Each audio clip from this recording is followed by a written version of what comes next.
Welcome to Powered by Authenticity. I'm so happy to have everybody here listening today. I continue to appreciate all of your support that we've received here at the podcast. And we have something fun in store today. So all of my wonderful guests have been on the podcast before, but today we're coming together to provide kind of a unique group panel type of discussion. And I've really been looking forward to this. We've batted it around for a little bit now, and I'm just so glad that the three wonderful women that I have with me today have agreed to be the first to try out this concept and to be on the show. So I would love to welcome Claire Skillen, Cathy Derksen, and Victoria Vojnovich.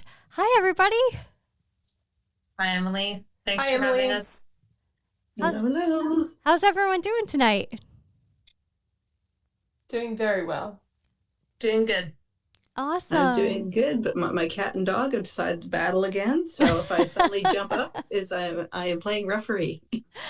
Yes, we listen. We've all been dealing with this solid for 4 years now, so I think everybody's used to the cats and the dogs in the background. Well, thanks for agreeing to be on the panel type of approach to the podcast. Really excited to bring all of you together. You know, we have kind of a cool story. Cathy, you're actually the person who put us all together. So it's been fun, and we are grateful for the connections. It's been amazing. Thank you. That's always my goal, bringing together people that otherwise never would have met each other and see what kind of magic comes of it. Oh, yeah, for sure. Well, so how about just a quick roundtable? Remind everybody kind of, who you are, where you're from, any fun updates that you want to provide since you've been on the show last. And Claire, you want to get started? Sure. My name is Claire Skillen. I'm grateful to be part of a second collaboration on a book with Cathy. So thank you, Cathy, for an amazing opportunity, and also grateful to be joining Victoria in that venture as well. I have my own company, Seascape Solutions, Inc., and I'm specializing in IT change leadership at present. I have just finished the academic portion of my master's in counseling psychology, so I'm quite excited to be done that piece and moving into practicum. And I recently had an amazing sunset cold water snorkel off of the breakwater, and it was beautiful. Oh, jealous. Thanks, Emily. Jealous. Victoria, how are you? I am doing well, and I too want to thank Cathy for bringing us all together. And this is my second book also, but I'm doing two at the same time. So this is kind of an adventure, related but different. And so that's kind of fun. So my first foray into authorship is kind of a twofer. My name is Victoria Vojnovich. I live in Raleigh, North Carolina, and I work for an Indian global systems integrator called HCL Tech, where I lead the Global Cloud Services Transformation Office. And what's new with me? So Claire just finished her work for her master's. I am just about finished with my coursework for my doctorate. I am spending the summer writing my dissertation proposal. And then putting out a call for research participants in the fall. Like, we're all going to set our intentions that the proposal passes first time and we can get right into the research study. But the fun news is that just about, exactly 4 weeks from now, I will be in Trento, Italy, presenting at the UNESCO and Anticipatory Futures Conference with a preview of my dissertation research, kind of a pilot that we ran to go through the methods. So I'm very excited about that. That's amazing. Congratulations. Thank you. Thank you. That is awesome. Awesome. Well, welcome back. Cathy, how are you tonight? I am good, really good. I always do just love being with the authors in the books and hearing the stories of what has come of things. And And as Claire mentioned, so she was in my Women in STEM book last year. That was Women Transforming the Landscape of Science and Tech. And now she's in this one as well. And yes, and Victoria's doing both of my leadership books, one in leadership in business and community, and the other is leadership in STEM. So I'm very excited to have you both doing a double shot. And Emily, I think you almost jumped into the one last year, right? And then you didn't, and then you jumped into this one. Yeah, I know. And actually, there's another one out there. I was like, I need to call Cathy about that one. So yeah, I've got a few. Well, and I always tell people, if these anthologies are like eating chips, you can't just have one. And I'm now at my 14th published book. I have no intentions of stopping, and I'm still participating both in my projects and in other people's projects that I feel are, something that I'm called to share in as well. So I just love that multi-author project. And so I just welcome you all to jump into it, as many as that call you. Awesome. I'm really grateful that you do these multi-author projects, because I don't know how many people have said, Victoria, you should write a book. Victoria, you should write a book. And the concept of writing a whole book, was so daunting and overwhelming. Like, not that I couldn't do it, but okay, I go to school, I go to work, like, where am I going to find time? And they're like, oh, just find a ghostwriter. I'm like, oh yeah, because they're all just going to pop up, right? So you still have to tell them what to write. But this model allows, even doing these two at the same time, and they're both about leadership, they're in different settings, right?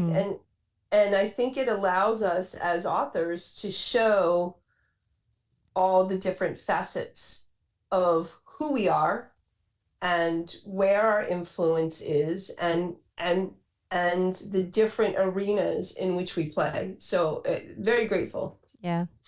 Perfect. Yeah. I second that, Victoria. Yeah. It's funny because my husband always used to say, write a book. You need to write a book. And I would be like, well, my Facebook statuses, if I roll them up, maybe that's a quick way to, but having the opportunity to write content and get the experience and everything has been very valuable. So, it's a great opportunity to help you find your voice as a writer. As Victoria pointed out, like, the concept of a whole book can be overwhelming. So this is such a wonderful opportunity to, stretch one's legs a little bit in the author space. Yeah, absolutely. I agree. Well, I'm glad that you guys are back. Now, you're not new to us. We like to start things off with a little bit of an icebreaker. So, knowing that it's starting to be spring and summer like weather, are there any activities that you just can't wait to get out there and do? So, Cathy, any outside or indoor activities even for summer and spring? Well, I think I'll have to go with the new activity of walking the dog not in the rain. It's a great concept. I love being out and just listening to the birds, and it's like just all that new activity out and about that comes with the spring. Yeah. And bunnies. We have a lot of wild bunnies and ducks in this neighborhood. So it's very normal to have either one of them or both walk past you while you're out with the dog. My dog has just gotten used to bunnies and ducks everywhere. That's amazing. Claire, how about yourself? Well, I think part of it's a continuation of what I've been doing. I'm living on Vancouver Island in British Columbia here. We're spoiled for choice in terms of outdoor activities, and I've discovered or at least new to me, snorkel sites, and excited to explore some of those. There's a place up near Courtney called the Royston Shipwrecks. So I'm looking forward to donning some of the snorkel gear and checking some of that out. And I think just getting out for some camping and more time in nature and in the outrigger canoe, which is such an important balance point for me. I'm definitely a water person, so on it, in it, by it, as I say. Amazing. Victoria, how about yourself? Well, so North Carolina is interesting North Carolina in the spring, we call it the greening of North Carolina. The pine pollen just turns everything green. We are past the greening. We're past the greening. So now you can be outside. But then we kind of go, we have a very short spring and into a pretty hot summer. So what I'm enjoying right now is just that in-between time where the weather is not too hot and really comfortable to be outside. But this summer, I'm going to stretch my travel legs that are not traveling for business. So I'm going to Italy for this conference, and which Trento is right near the Dolomites. So hoping maybe I can get it in a decent hike during that week, and then I'm going to spend a day in Venice, a day and a half in Venice before I fly home, because I cannot fly into Venice and not see Venice. But then my husband and I are going to the Canary Islands in July, and I'm really excited about that. So getting a little bit off the coast of Spain. And so that's what I'm looking forward to. That's awesome. Beautiful. Non-work related travel is a whole different level. It's just so great. Well, people say, oh, you've been here, you've been there, you've been here. I'm like, yep, airport, taxi, hotel, office. Yep. That's the travel plan, right? So this is just nice to be able to travel for travel's sake. Oh, that's awesome. Producer Ken, hey tonight. Howdy. How's it going? It's going good. Awesome. What about you? Well, I have to say, instead of not walking the dog in the rain, I'm happy to not walk the dog in the snow finally. That's a perk. Yeah. But I'm really looking forward to getting out and doing some fishing. I know I've said that over and over again, but I think it's time. Yeah. Well, we had a long winter. Yeah. So I was personally very happy with the long winter, but that's just me. I'm looking forward to hopping on the pontoon boat. So sooner rather than later, get out on that pontoon and just float. Well, it sounds like we all have wonderful ideas and plans for spring and summer. Thanks for playing along with that icebreaker. Love just to get to know everybody a little bit more. So thank you for doing that. All right, so we're all in tech. We've all had our careers kind of started there. How did you guys find tech? Did it find you? Did you stumble into it? So how did you just start in the career? I'll open it. Whoever wants to start. Okay, I'm going to share this story because it's not the standard way. I am the first in my family to go to university, and so I didn't really have a lot of guidance about what to study at university because we just didn't have that history. Being the child and grandchild of immigrants, we just didn't have that experience. So I went, and I knew, and we didn't have the money either. So I knew I would be paying for it myself. So I went to my guidance counselor, and I was pretty good in most subjects in high school. So it wasn't like anything just magically excelled, right? And said, go here. Went to my high school guidance counselor, and I said, I have to pay for this myself, and I have to have the ability to pay it off when I graduate. What degree will get me the most money the fastest so I can pay off these loans? Because my family lived on a no loans kind of way of living, right? Other than a mortgage, they just didn't own car loans. They had no loans, period. And she said, well, you're pretty good at math. I think computer science. And that was it. That was how the decision was made. It was that straight cut. And I never thought any more about it. And yet I've been in tech my entire career. Yeah. So, I mean, it wasn't like it was a bad decision. It just was pretty cut and dry how it was chosen. Yeah. Just kind of was there. Mm-hmm. Interesting. So was that at a time where they were encouraging women to get into the STEM career fields? No, I graduated with 3 women in my degree when I graduated. Wow. How big was 3 out of 280. Okay. Oh. Amazing. Gosh, I guess fortunately the numbers have gotten a little bit better, but it doesn't feel like much. They really haven't changed very much, unfortunately. Yeah, unfortunately. So, gosh, Claire, how about yourself? Yeah, I have a very eclectic background. I started my undergrad degree is in physical geography and resource management, and I did in fact specialize in climate science, but I didn't initially end up working much in that field. So I think, the whole of life is a detour, and that's what makes it so much fun. So we take our eyes off the map, and the scenery is pretty cool. That probably describes my career, I suppose. So it's been a journey through things like social policy, oil and gas, natural resource policy, hydroelectric generation, and then I think, yeah, 2013, so yeesh, about 11 years now. I've been formally in tech, and it was something that found me.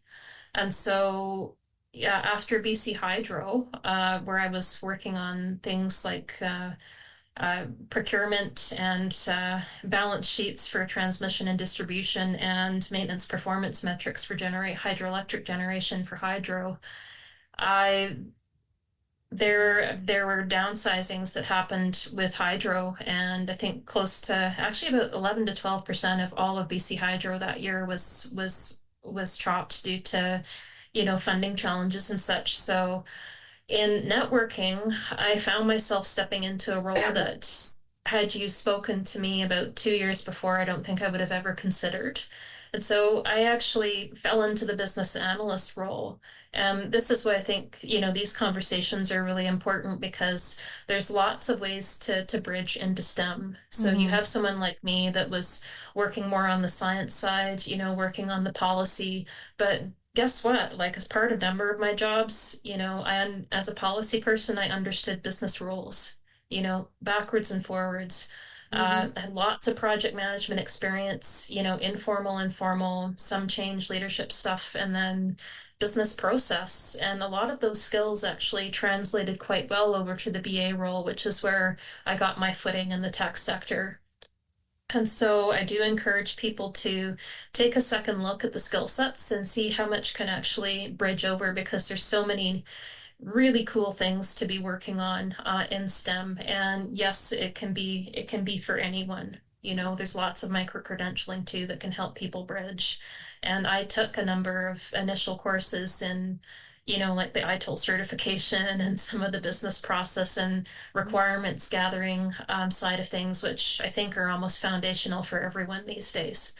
So that's kind of how I got my start. And then after several years of growing my experience in the BA world, I managed to have the opportunity to move over to IT change leadership and larger scale business transformation. And that's what I've been working on with the Ministry of Health for the past 3+ years on identity assurance for health data, which has been really interesting. Yeah, that is interesting. And I want to come back to the transferable skills thing as we talk about how careers evolve and when you have to make a decision about, is it time to change and shift, and that transferable skill set, people just don't think about, like, even just from personal to professional. But Cathy, how about yourself? How did you find yourself in the crazy world that is STEM? Well, I always say I was a biologist since the age of 3.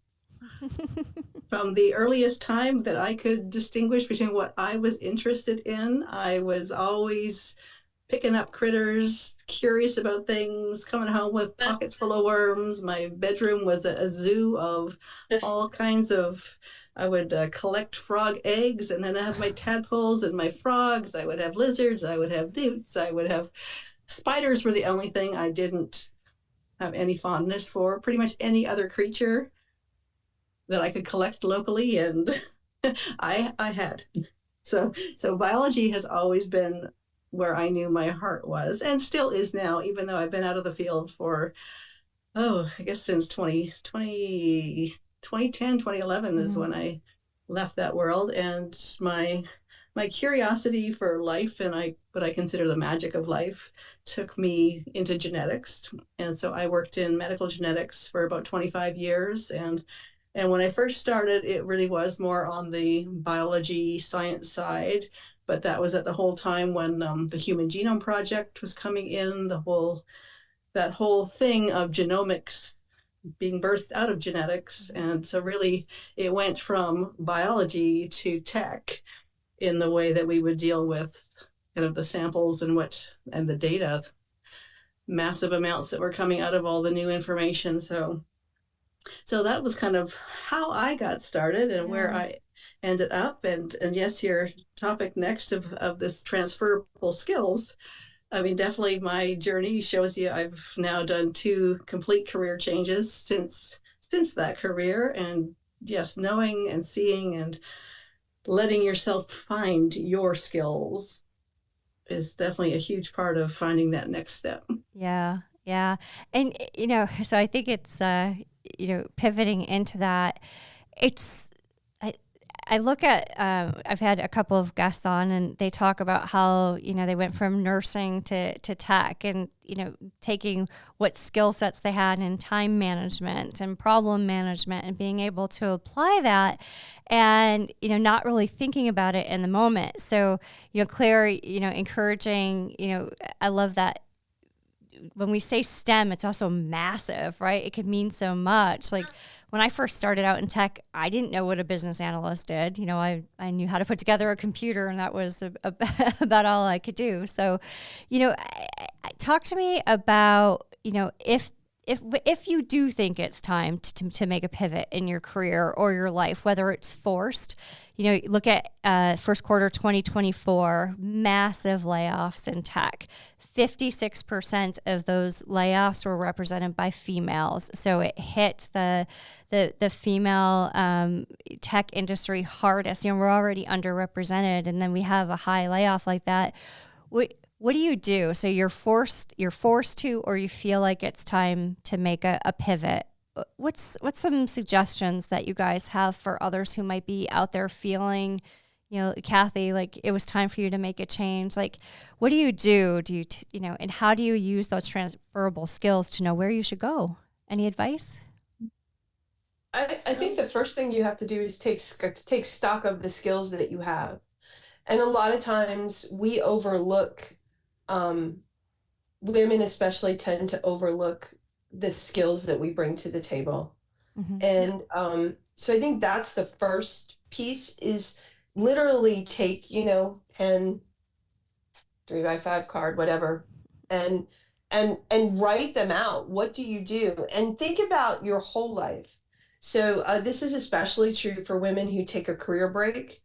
The world has taught you that if you're parenting kids, you're not really building skill. But oh my gosh, run a PTA fundraiser.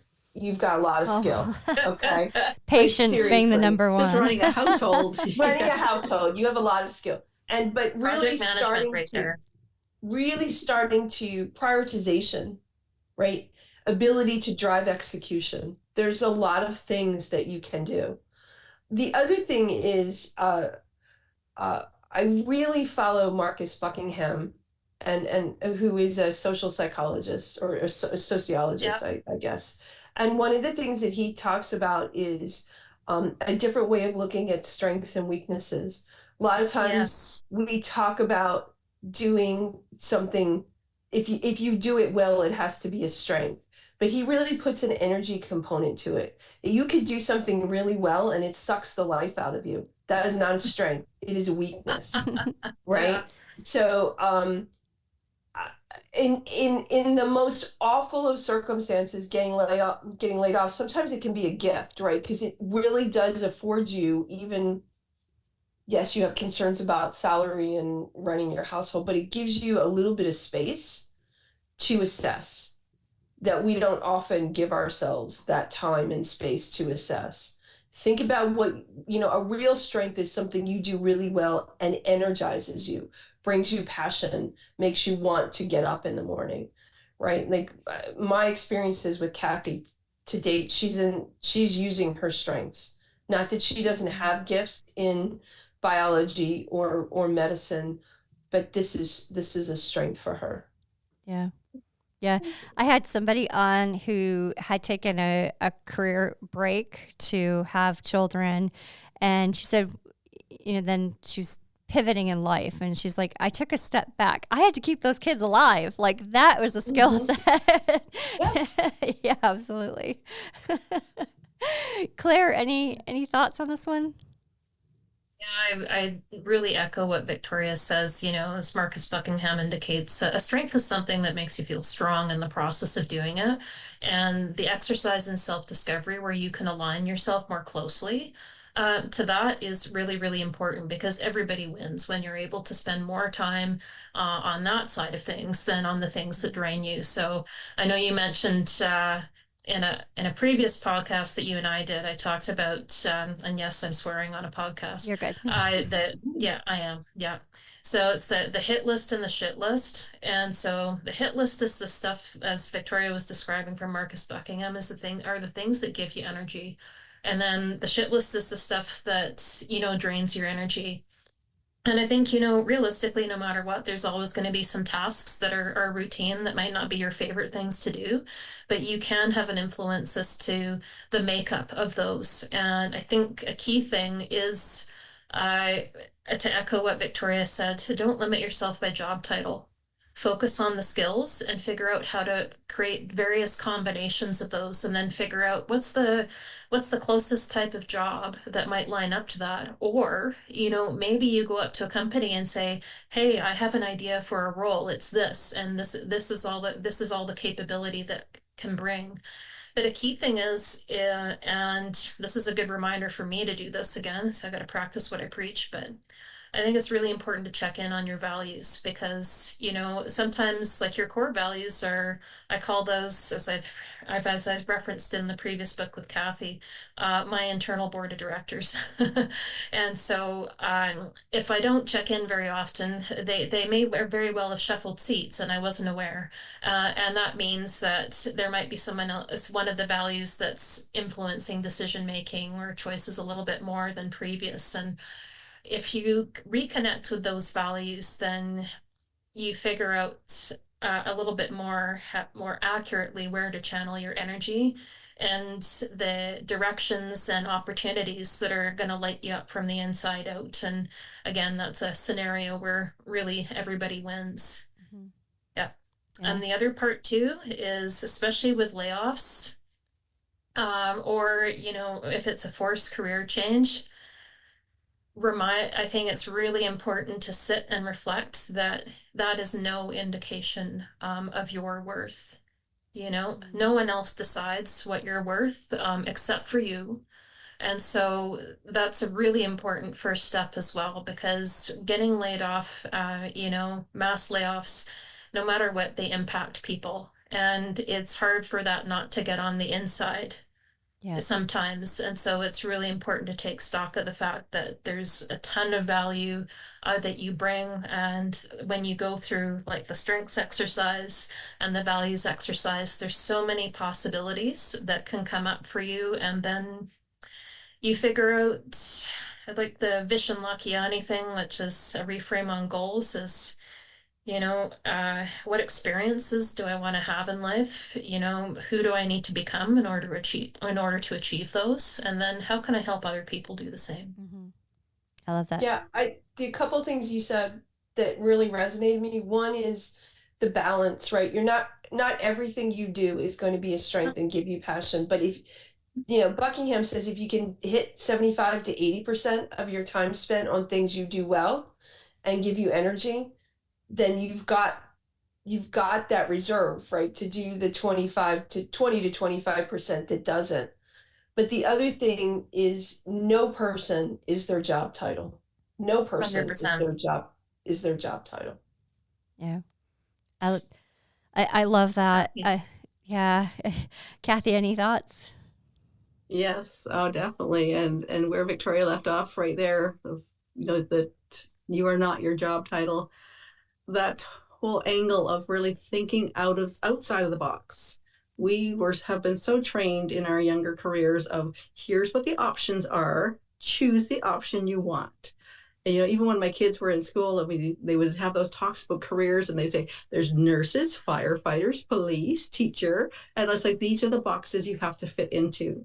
And I just want to say, throw away the boxes. There are no boxes. Mm-hmm. And even, Emily, like you mentioned, that when you first started doing this kind of thing, you had no idea about all these other opportunities and careers that were out there. That's right. And I think that's how so many of us are.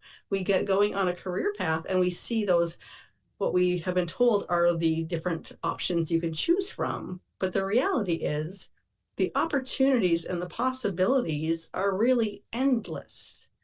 And even looking at myself, when I first left medical genetics, I let myself kind of follow my intuition and really ask myself, what is it that I feel I need to be doing next? And I knew I needed to be working directly with people, and helping women specifically was where I felt my calling was.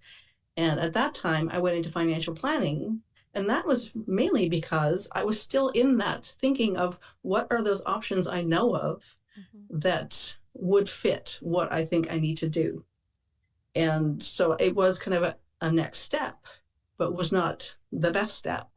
And again, letting myself follow my intuition and where my gut told me was the right direction. If you'd asked me 5 years ago if I was going to be publishing and being an author at all, I had never done anything like this. And I'm actually dyslexic. So writing and reading are not things that are high on my list of things I want to do.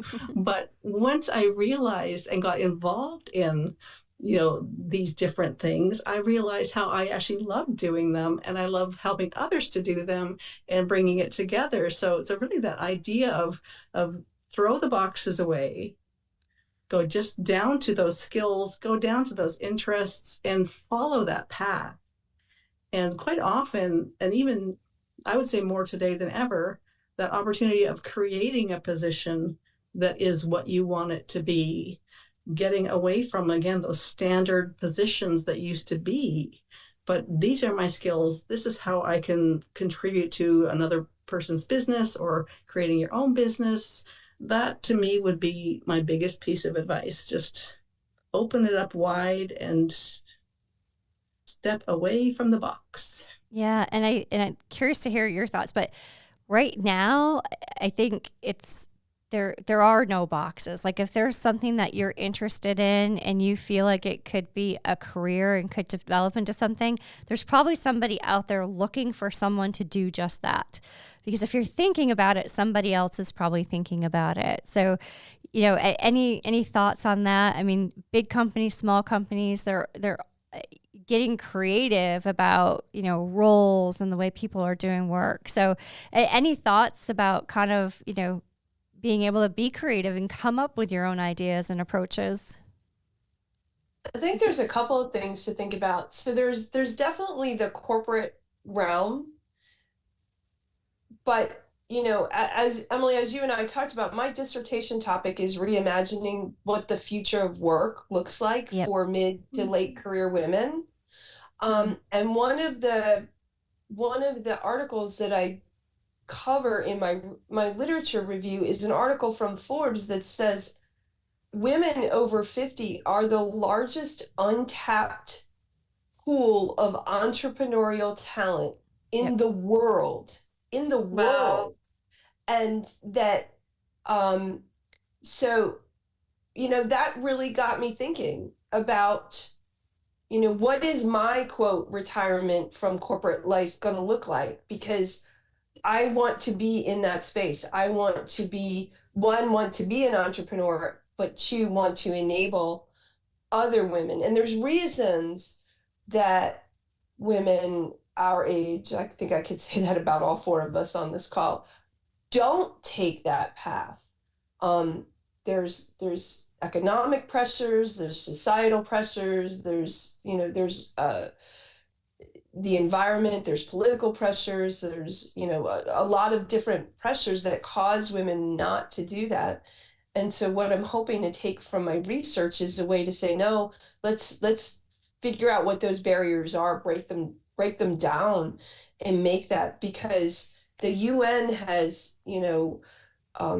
talked about the future of work for women, and that if you look at sustainability and climate crisis, women leaders tend to be more transformational. They tend to be more caring. We're going to need caring leadership to address the real challenges that the world as a whole are facing in the next 20 years, in the next 30 years, in the next whatever years. And so we have to break down those systemic roadblocks to make sure that we can step into those opportunities. And I think a big one too, and this stat might be old, but unfortunately, I think it still holds. Like in Canada anyway, I think a maximum of about 3% of venture capital funding goes to female-led startups. So that is a massive barriers. And then Canada in general having less access to larger funding opportunities. So I think there's a real opportunity to bridge across borders to get, heart-centered, environmentally, socially responsible, culturally responsible businesses, that are female-led, into center stage, really. Yep.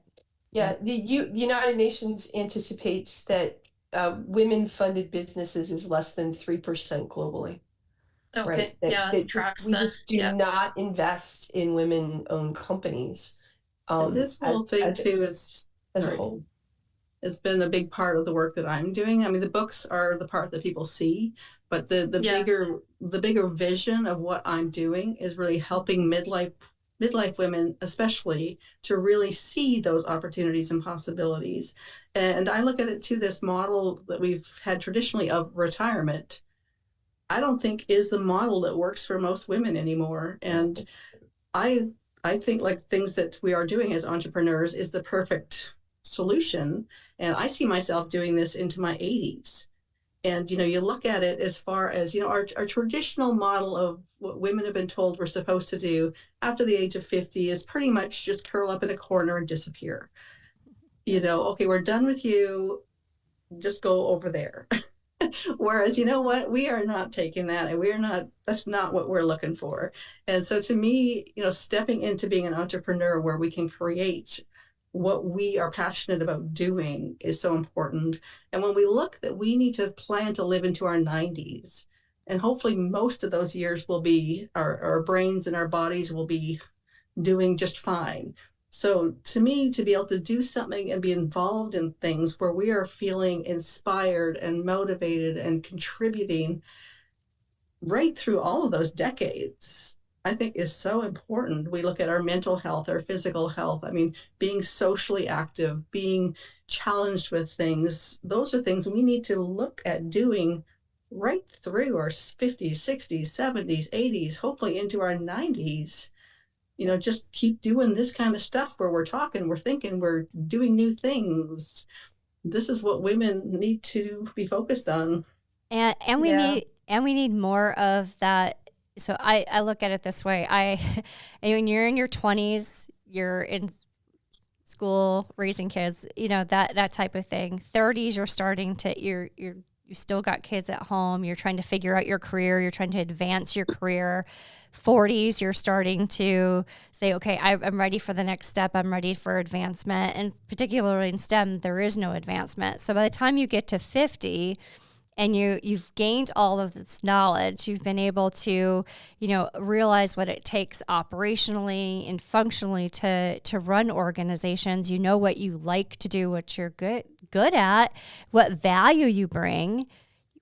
We need that in the marketplace to show 20, 30-year-olds, put your foot down, grow yourself faster. Don't think about traditional methods. So it's not until you hit that midlife point where you're finally like, oh yeah, okay, now I've got something to show for it. I'm just getting started. Yeah. A mentor of mine, and I chatted with him because he was retiring, so to speak. And so I asked him, I was like, hey, how do you feel about retirement? He's like, oh, retirement isn't retirement. Retirement is putting new tires on a car. And I always love that analogy. But I think to add to what all of you have been sharing is like having connecting, like Cathy, you're such an amazing connector. Emily, you too. Victoria, I'm sure you are as well. But the power of networking and, connecting with other women in different spaces is so important in terms of adding to that whole list of possibilities. And it really opens you up to things you didn't even know existed. And sometimes, if you're fortunate, you can As a woman in your 50s, if you're going for a startup, you can find a sponsor or mentor who's willing to mentor you in the startup space and help build you as you go along, or maybe you're that person for someone else. Yeah. Yeah. That's Absolutely. my goal, friends. So my quote, retire when I retread my tires, is I would like to have an incubator, like really run a business Yeah. incubator with fractional CEO, CFO, CIO, Love it. and investors who are willing to invest. And it's really for mid-career women. That's my target audience. Yeah. And I want to have a live space and I want to have a remote space to do it. I love that. I love it. And fractional at the C-suite is well, I know from a CTO perspective, it's becoming more and more popular.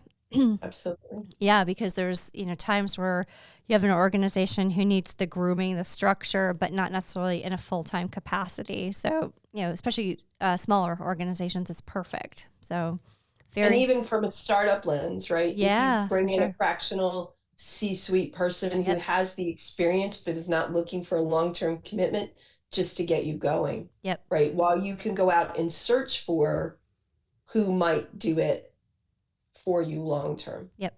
Yeah, absolutely. Yeah, they help put the guardrails up as you're Yeah. designing and understanding things. Yeah. So we've all kind of mentioned, so networking is obviously very important. We've all come here, kind of gotten to know each other. One thing I will say is I'm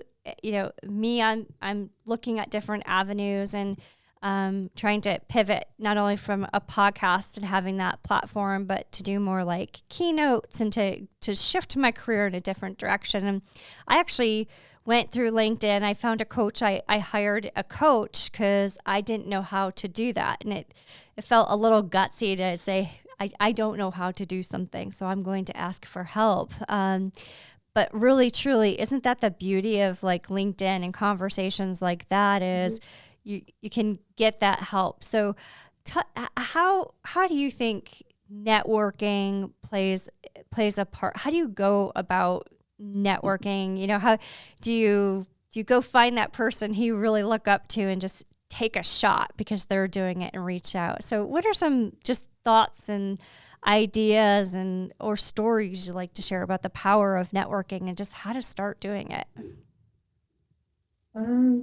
I can jump in quickly because and after my hydro experience, which I shared earlier, I can honestly say, while I was good at networking, I wasn't great at it.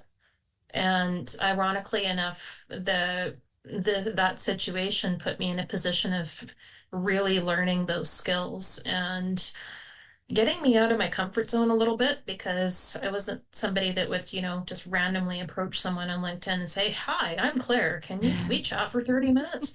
And it's like, okay, who's the weirdo in my inbox?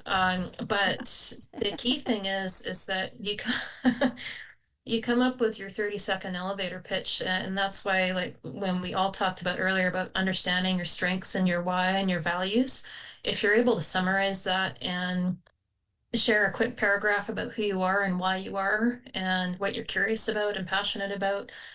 In my experience in building my network to find a next opportunity, that's an approach that I was guided to take.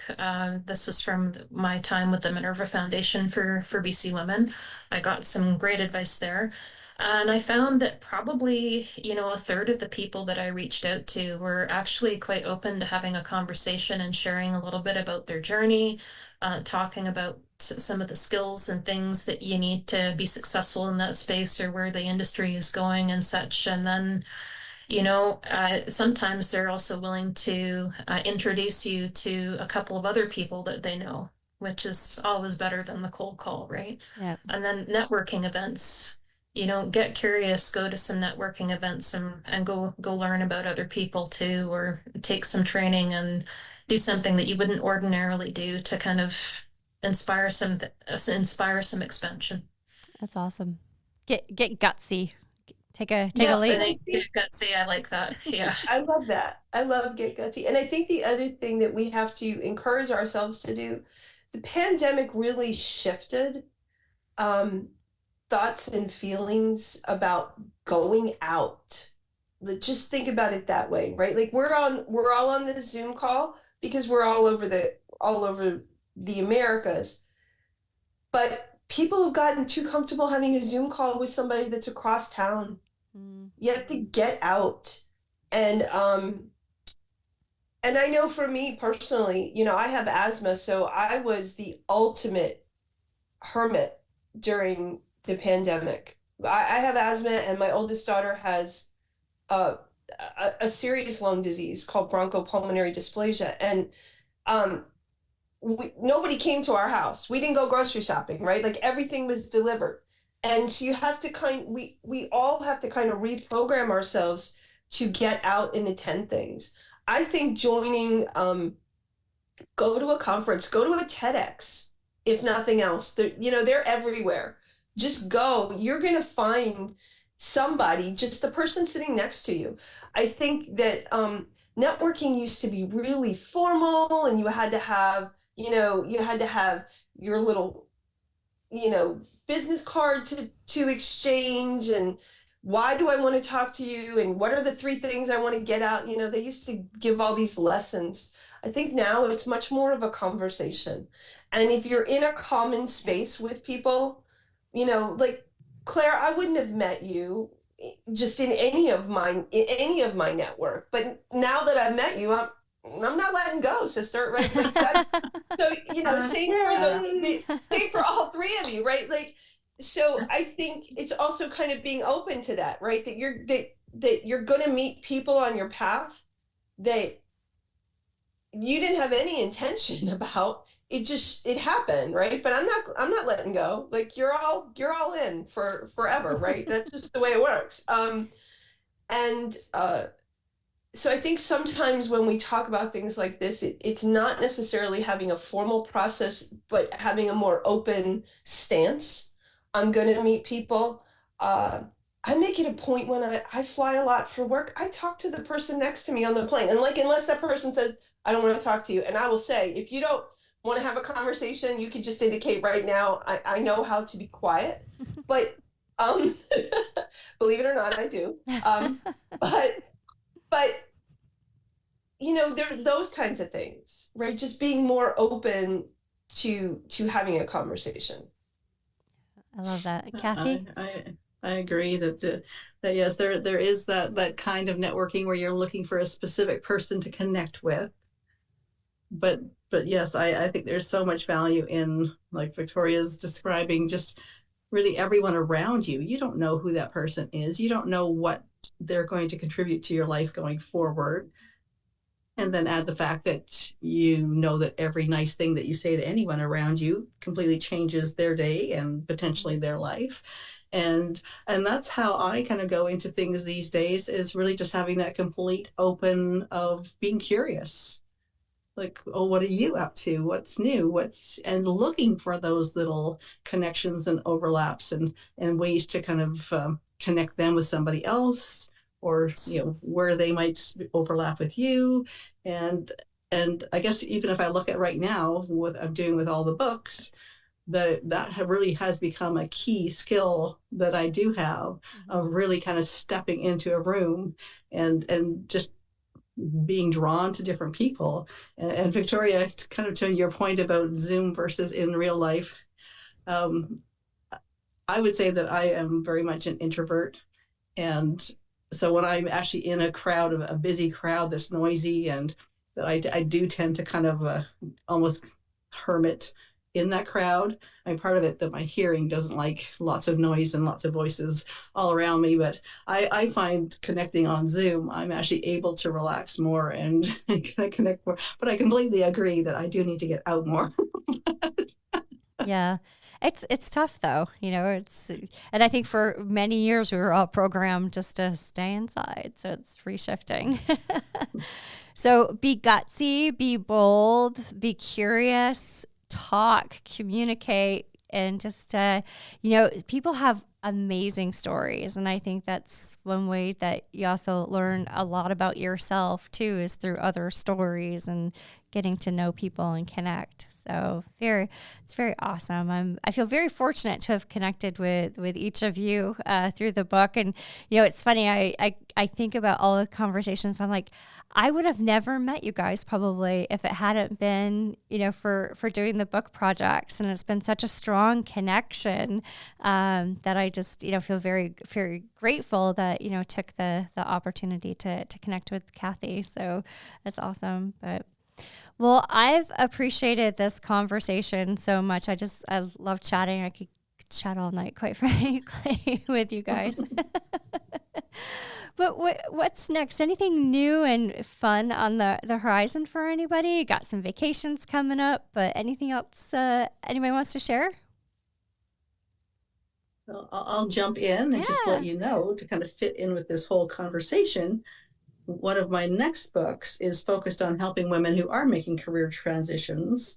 And so the whole book will be filled with chapters of women that do have either those services that they provide or words of wisdom on making these changes. So that is actually the theme of one of my new books. I'm still playing around with titles, maybe like Grit and Tenacity for Transforming Your Career, or and the other one is called Passion, Purpose, and Possibilities. Oh, neat. Which I think is also kind of, I like having these wide open themes that they call you. Yeah, that's amazing. Claire, anything on the horizon? I'm grateful I'm engaged in a couple of volunteer opportunities at the moment. One that's keeping me busy at present is being my role as vice chair for Connections Place, which is community-based mental health. So we're working on some neat projects there. The next one is retrofitting a kitchen so that there's greater capacity and capability to provide low-cost meals for people that come into the space. And the other thing that's really fun for me, that is just on an annual basis, but I'm a round 2 judge for New Ventures BC startup competition. So there's a pool of about 250K in funding, and one of my roles, or my main role as a judge, of course, and there's many of us, is to review the business plans for that are populated in our profiles there, and adjudicate them against the criteria set out by New Ventures BC. So there's an opportunity to review and provide, early stage, or perhaps just a little past early stage startups some guidance and direction. So that's really rewarding as well. Oh, that's amazing. That sounds great. Awesome. It's fun. Yeah. Oh, yeah, yes. I bet. Victoria? So definitely writing. I need to get my dissertation proposal approved. So if you know anything about a PhD, the PhD comes in 5 chapters. The first 3 are considered your proposal, which is like, I've done all of the deep research and experience and knowledge, and understand what the universe of literature is, and can say, this is why we need to do this study. Then you do the study. Then you write your findings, your conclusions, and what's next. So in order to do a research study, you have to present the first 3 chapters as a proposal, and that gets defended. Then you do a research study, then you write, you finish. And so I defend in September, so I have a pretty busy summer of writing for that. And then I need 2 cohorts of 4 to go through my study and write up my work. And then, I'm gonna be, the call will go out. I promise. As soon as I get approved, the call will go out. And then in the meantime, I've already put in place what I want this venture to be called. And my daughter, who is a graphic designer, I call her Sarah the Great, came up with a beautiful logo, and I'm getting a website. So I'm kind of getting it all set up so that I can kind of hold both spaces for a little bit until I'm ready to make that jump over and do it full time. Awesome. How exciting. How exciting. Yeah, I'm very excited about it. It's really great. It helps to have talented kids too, huh? It does. Producer Ken, you know about this, right? It helps to have talented kids. Well, thanks you guys for being here. I loved our conversation tonight. It's interesting to hear, everybody's perspective. And I just, again, I love to talk about the transferable skills and that piece. And when people are at crossroads, again, I look at just this shocking unemployment statistics and how it's, hit an already underrepresented, gender, and just it's just been an interesting year. And I know as I've been out there talking, there's so many people who are at this crossroads, and they don't know what to do. So I appreciate you guys coming forward and sharing your stories and providing really thoughtful ideas and just what you've seen work. And I do appreciate that, and I'm sure others will. It's important topics right now, and I think the more we can talk about it and the more we can use our voices, the bigger the difference will make. So thanks you guys for being here. Thanks for having us. Thanks so much for having us. Yeah, thank you. And producer Ken, thank you for being here. You got it. I appreciate Ken. Thanks, Ken. And as always, a big thank you to Go Art here in Batavia, New York. You can see the mural behind me. This building is just a beautiful art center. We're going to take some behind the scenes shots coming up in the near future. Just really grateful for that support and gifting me the use of their podcast room. So again, shout out to Go Art here in Batavia. And Claire, Cathy, Victoria, thank you again. I just enjoyed our conversation so much, and I really appreciate and value each one of you. Thank you. Right back at you. Here, Emily. Yes, yes. All right. Thanks, you guys. Have a good night. Thanks. I know. Bye-bye.